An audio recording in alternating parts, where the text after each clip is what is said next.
Hello, everybody. Welcome to our show, My Story VNP, Very Normal People. Today, we have a wonderful lady who actually you will get to know more, and I think you will love her in the end, and you will give her so many thanks. Her name is Karen Ford, and she is a master financial coach. So that is all I know. I know how does she work, but let's ask her who she is with so she can put in her words. So Karen, welcome in our show. It's a pleasure to have you Hey. here. Oh, it's a pleasure to be here with you today. All So right. please tell us something about yourself. Well, certainly, I'm actually a registered nurse. However, I have not practiced as a registered nurse for several years, and that's because I transitioned from being a nurse to being a master financial coach. Now, a lot of times people are thinking, wow, that's two opposite ends of the Exactly, spectrum I was here. thinking the How does same. that happen? How did that happen? And actually, what happened is a few years ago, a friend of mine said, Karen, you're really good with money and numbers. I think you ought to go get some more training because you could really do something with that. And so I heeded their advice. I got some more training and I absolutely love it. And I look at it like this, right? I'm a normal person, just like everybody else on here. As a nurse, I helped people get healthy physically, but as a master financial coach, I help people get healthy financially. And so I'm still helping people. I'm just helping people in a different way.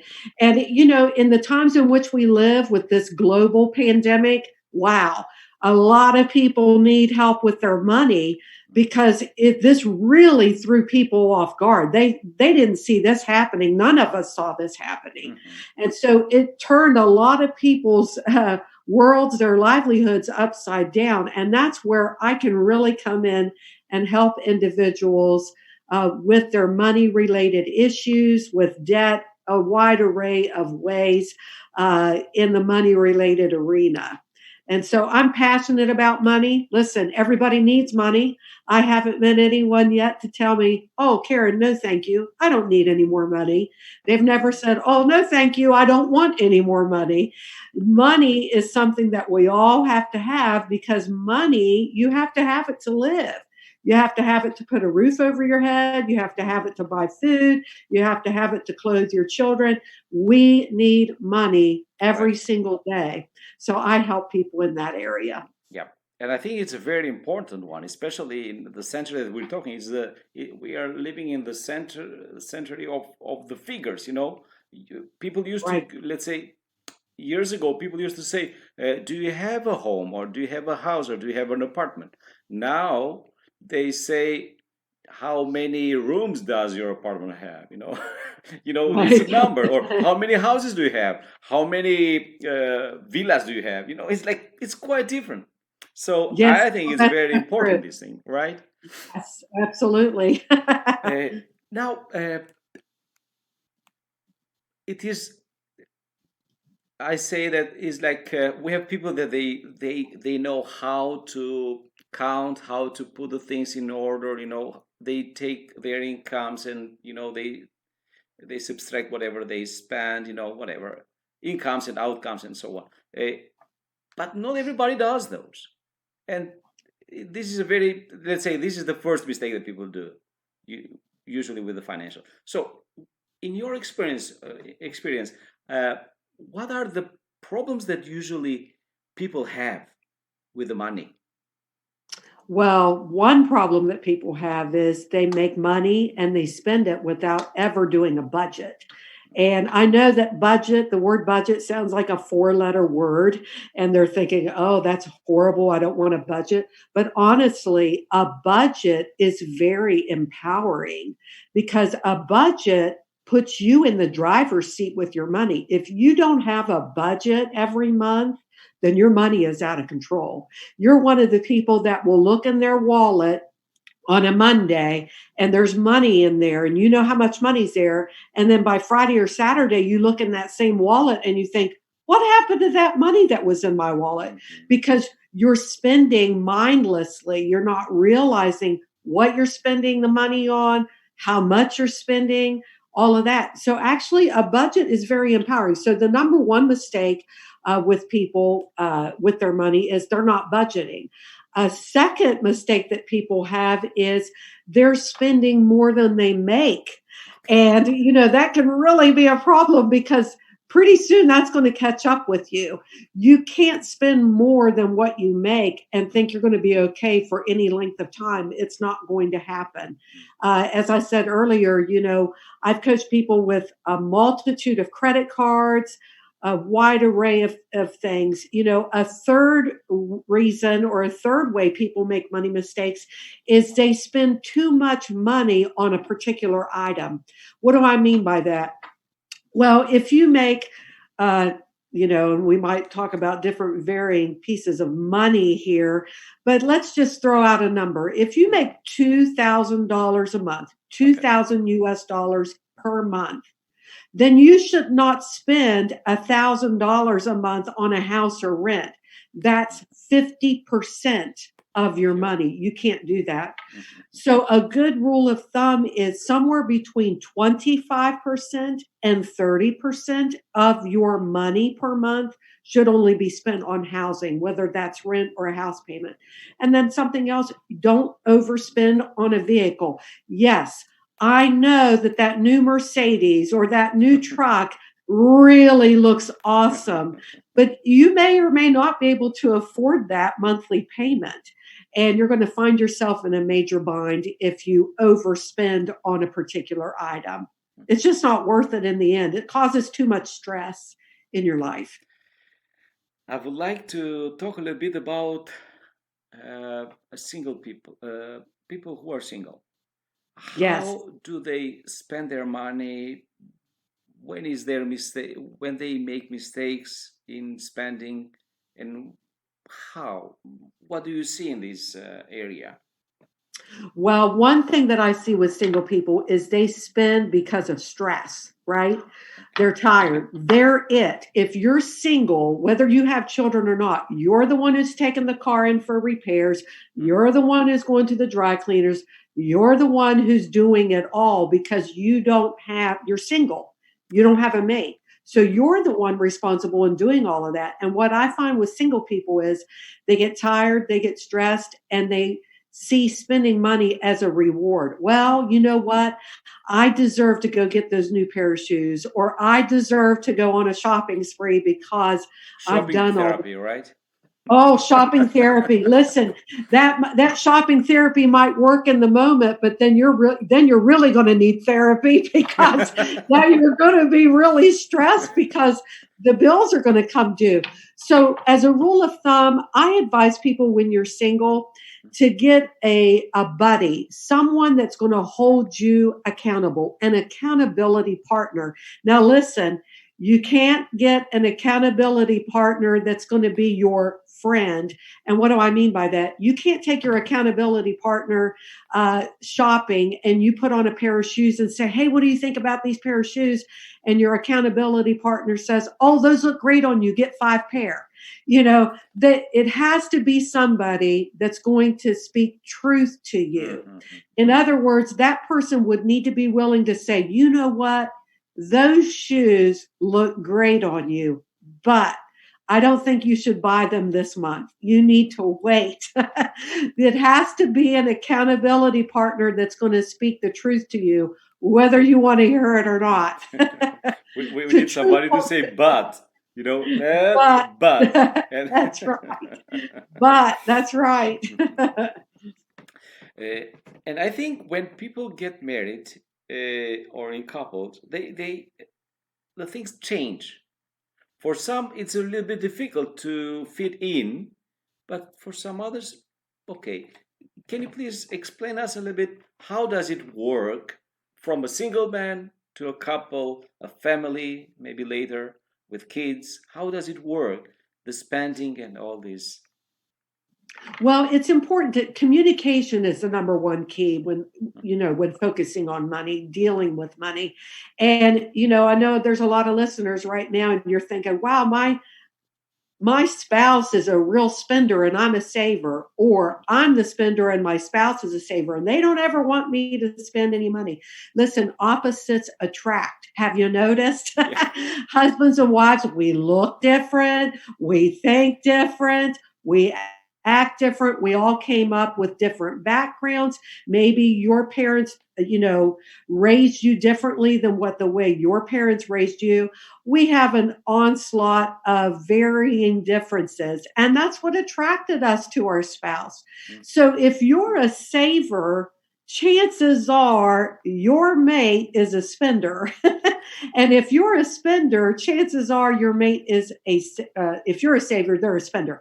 So opposites attract, but you know what? That's okay. That's okay. Because if you're the spender, you need a saver in your life so that when you get ready to retire, you don't have to continue to work.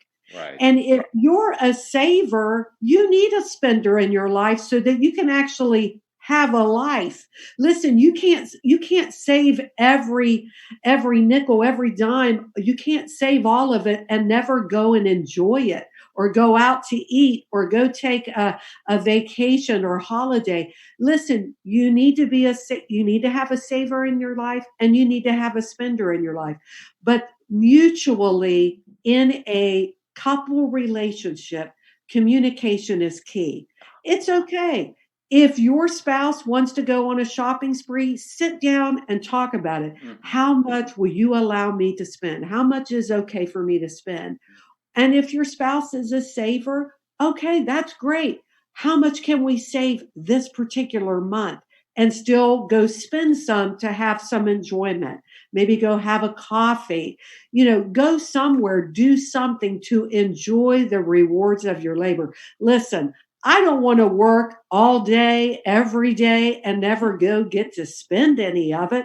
What kind of fun is that? No, as much as I enjoy what I'm doing, I still enjoy the reward of my work. So it's certainly okay to spend some of it. But I think to answer your question is communication is the Mhm. key. And if you have kids, those little darlings, they're wonderful. They're just the cream of the crop. The kids, they're just great. But listen, we can start teaching them about money right now. How can we do that? Don't give them an allowance where you're just giving them money just to give them money because they exist. Listen, now's the time to teach them if you work, you get rewarded. How about that? So maybe you're going to hire them and say, listen, if you sweep the kitchen floor, I'm going to give you $1. Or if you do the laundry, I'm going to give you this. And they're never too young to learn how to do this. A 3-year-old can make their bed.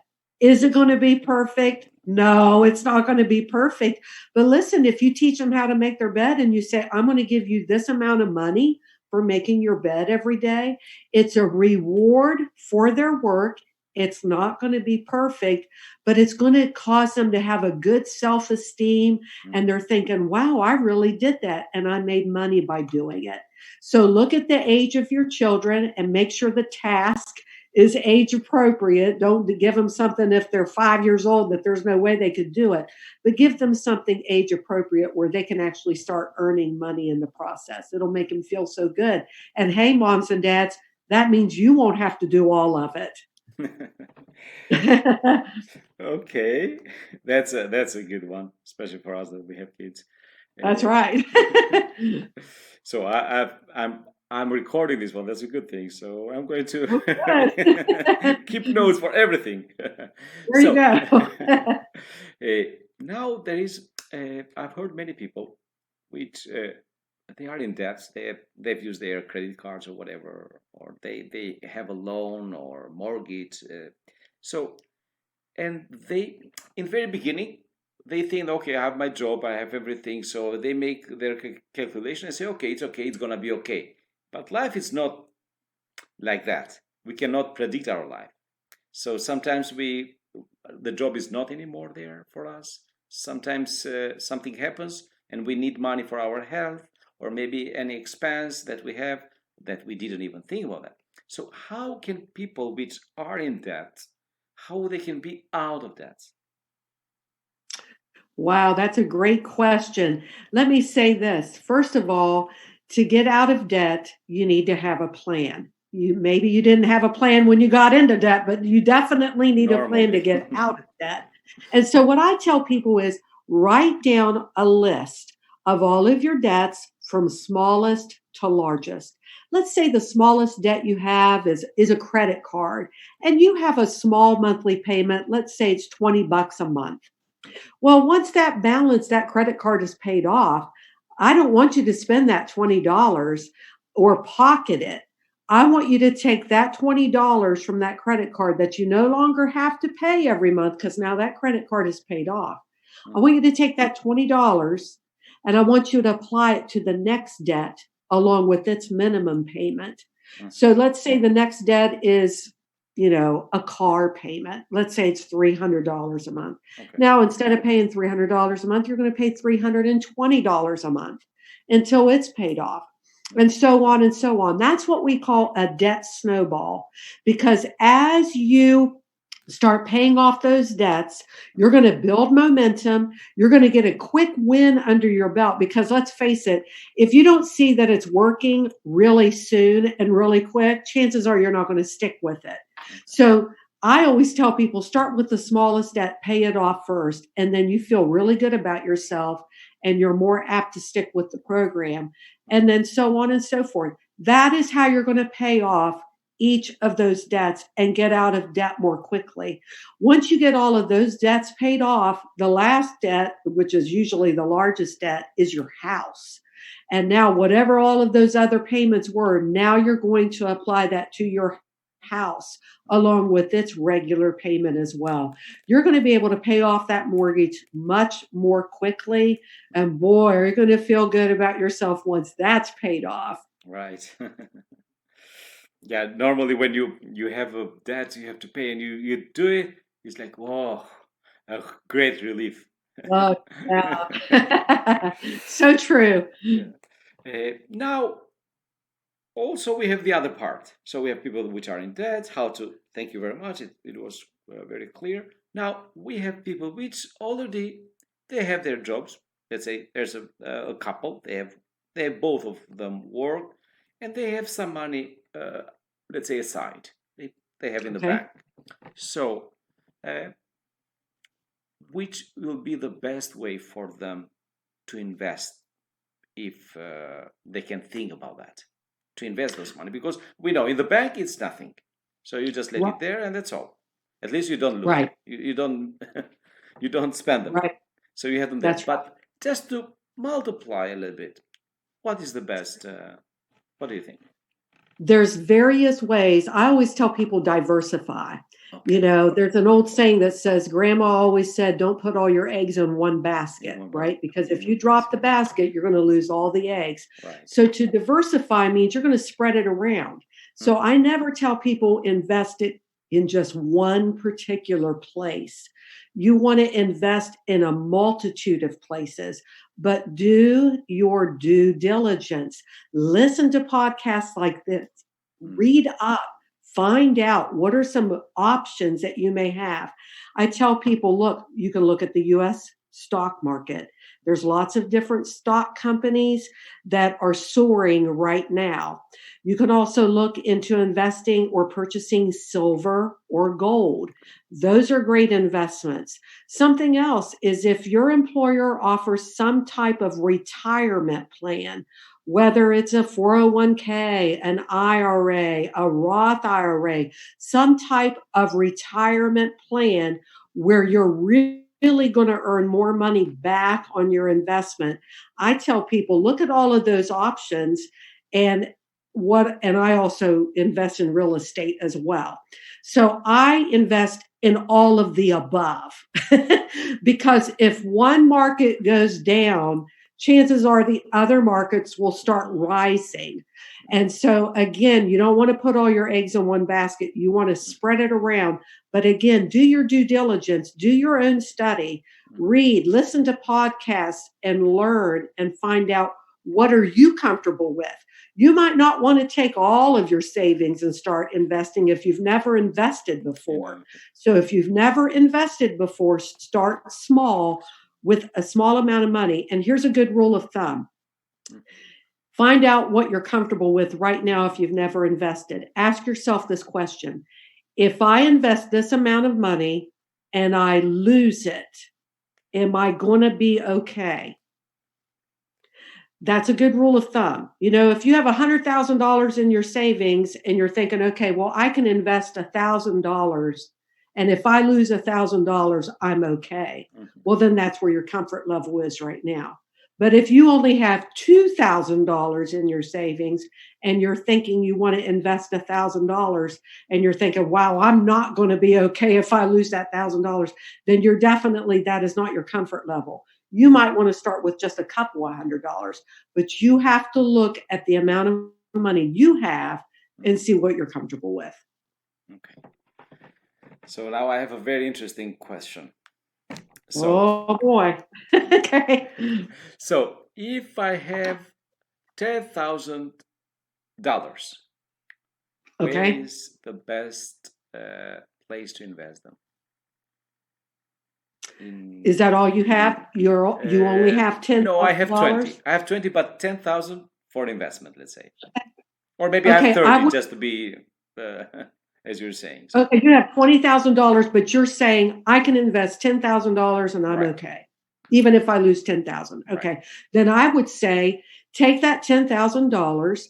I would look into maybe investing $1,000 or $2,000 in stocks, in various stocks of various companies. Okay. I would invest probably a couple of $1,000s in some type of IRA, some type of retirement plan. Okay. I would also take another couple of $1,000s and I would look to investing maybe in some type of real estate, whether it's a REIT, R-E-I-T, real estate investment trust. And you can look those up on TD Ameritrade or some type of other stock platform. It's really not a whole lot of money to invest in a particular, in a house or something like that. You'd have to have a little bit more money than that to purchase some type of property unless you got a really whopper of a deal, with some kind of foreclosure property. But then again, you'd really have to know what you're looking at. You wouldn't want to purchase a piece of property that had asbestos in it or mold or something like that. But I would divide that amount of money up and invest it in various platforms. That is what I would do. That's the best way. Okay. Yes. Okay. Now for financial, we have a lot of questions to say truth. And maybe we have to do it in two parts. This. Okay. But still, I just want to ask if you have something that you think that it's worthy for our audience to know about financial. So please do, and then I will ask you a question in the end. You want me to tell the audience what now again?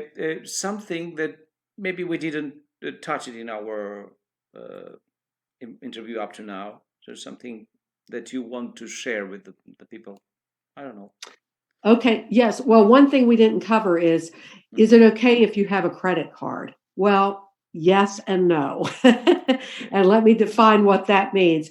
If you're the type of person that spends on a credit card and you just spend on the credit card because you don't have the cash and you're trying to buy time, then no, you should not use a credit card. However, if you are wanting to spend on a credit card and you are able to pay the balance of that credit card off each and every month, then I say, yes, you can have a credit card.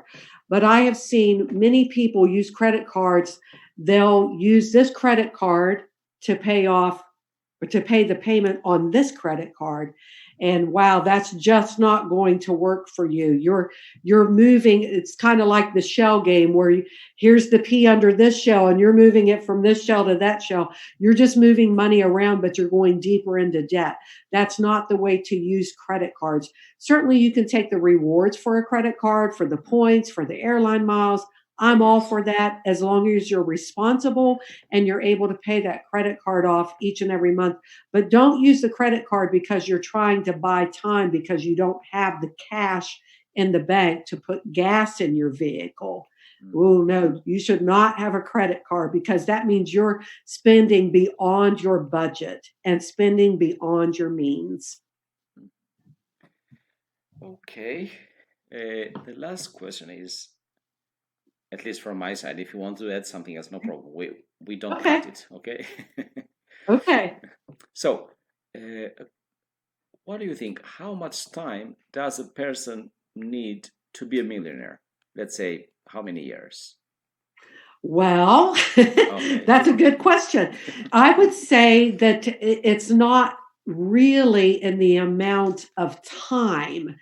Mm. It's actually how you're going to invest the money that you make. Listen, you can work to make money, or you can make your money work. Work for you. What do I mean by that? Well, we can go work our 8 hours a day and we get a paycheck for that. Right. And then we put it in the bank and we pay our bills and we go buy groceries. We put gas in the car so that we can go back to work next week. Okay, you're working for money. But what I mean by making your money work for you is you make your money, but now you're starting to invest that money.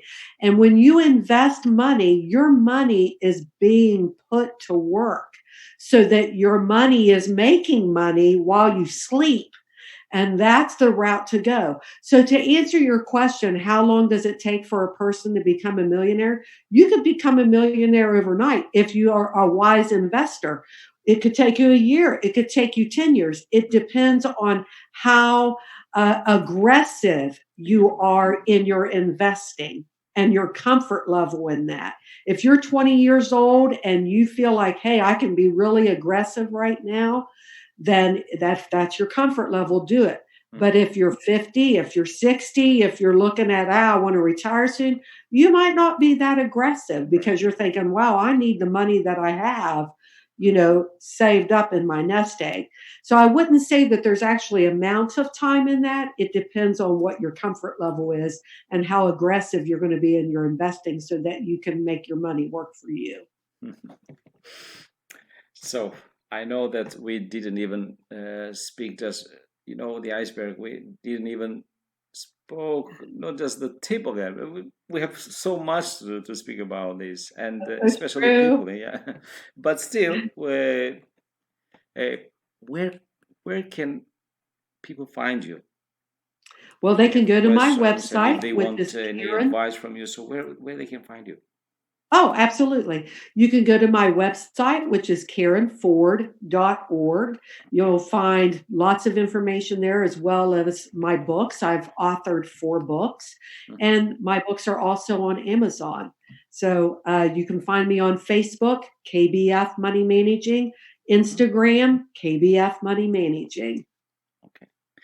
Because there are many, so you will send me and I'll write them in the video to take them there. Yeah, So it'll be easier also for absolutely. our audience to find you.